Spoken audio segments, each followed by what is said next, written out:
I'm here with Ben Nyber today, and we're going to continue to talk.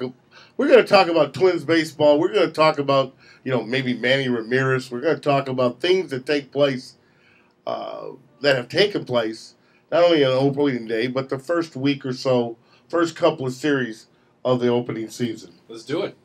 I tell you what, let's start. I'd be remiss if we did not start off, first off, with Manny Ramirez. Let's get some of this news out of the way real early here.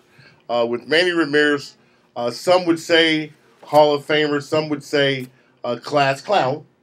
I know one thing, he's one of the hardest workers in the game of baseball. He's not a guy that's well liked by the crowd, unless you're his home team. Yeah. And he has done some things on and off the field that would be misconstrued as foolish. Yeah. I think that might be an understatement. Yeah. A little bit foolish. First of all, we all know he's, decided to retire. He will have to serve another 100-game suspension. I think the one thing that I feel bad for is that Tampa Bay Rays fan that went out and bought a Manny Ramirez jersey. Because let me tell you what, if he were to come to town here, I'd have been number one in line. Because watching Manny play, I know he does a lot of things that a lot of people don't like, but you put him between the chalk, those chalk lines, and he's a guy you want on your side. He's a guy who's proven he's clutch when he's interested. I think that's the key word, though, when he's interested. But he's always a player I've enjoyed watching, and one of those guys I kind of wish that was on one of my teams that I could, kind of root for and get behind. We saw what he did in L.A. He came over there, pretty much revived that franchise. Sure he did. They had been playing very poorly for the past probably about 5-6 years, I'd say. And brought Manny Wood over there, basically helped them into the. That's why they brought Joe Torre out of retirement. Yeah, exactly. Why would you leave the Yankees to go to the L.A. Dodgers? Yeah, that's a very, very good question. And they had some young talent. I think now that they have Don Mattingly, they can do some good things there. But with Manny, I like what the Rays did, and their statement was, we know about the situation and we're moving on. Right. And I guess there's nothing else you can do, but I think, kudos to the Rays for taking the high road and just kind of saying, you know what, maybe this wasn't a good idea in the first place, Well, and they said they took the high road, but they knew if they found the diamond in the rough between he and Johnny Damon, it would have paid off wholeheartedly. Exactly. Manny's at a point in his career where he's 38, 39. For some reason in sports, that's considered old. I think it had more to do with first step quickness and agility and all those things that just by age you deteriorate. But you see him working here where there's a monitor here, and he's one of the hardest workers in the game of baseball. Yeah. He's one of the first guys at the ballpark every day. He's a guy that takes players underneath his wing and teaches them the nuances of hitting. Manny Ramirez is a consummate professional, but Manny Ramirez is also a bit aloof. Yeah, a little bit of a headache. And see, some people call that a headache, but it's sort of like who's this actor that's Charlie Sheen. Charlie Sheen. It's being Charlie Sheen. Everybody loves Charlie Sheen on television.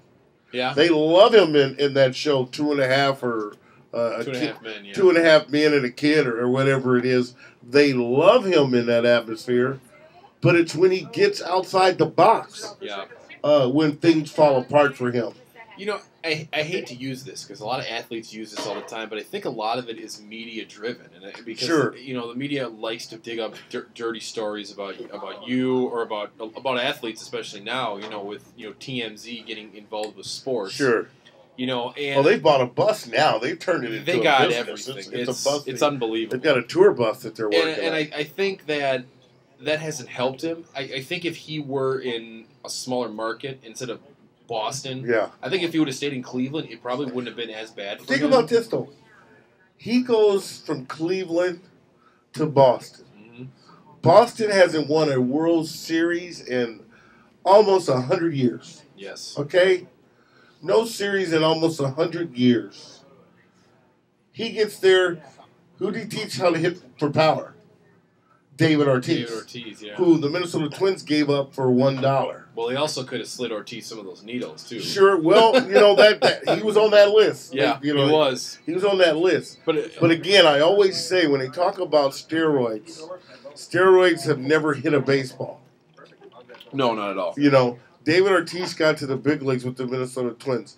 But what I don't like to hear people say is that, well, he was a Hall of Famer before he got caught. Yeah, It's one and the same. Yeah, exactly. It's got to be one or the other. It's one and the same. The abilities were there. He was probably doing it then when you thought that he was just a good player. Exactly.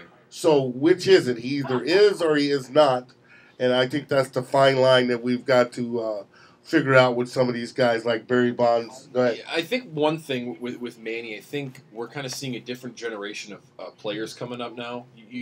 To me, this seems like we're kind of turning the page of those guys who were superstars during the steroid era. Sure. And it seems like we're getting farther and farther away from that. Because their age because of their age, too. And, Sure. it's getting better for baseball, obviously. Yeah. I do think baseball's rebounded tremendously from the whole Mitchell report and all that Yes. stuff. And I think with this whole Manny thing, I think everybody said, okay, well, if this guy was doing it, it's obviously pretty much was everybody. Right, so we're right. going to pay more attention to guys like Mauer, Buster Posey, Tim Lincecum, all these young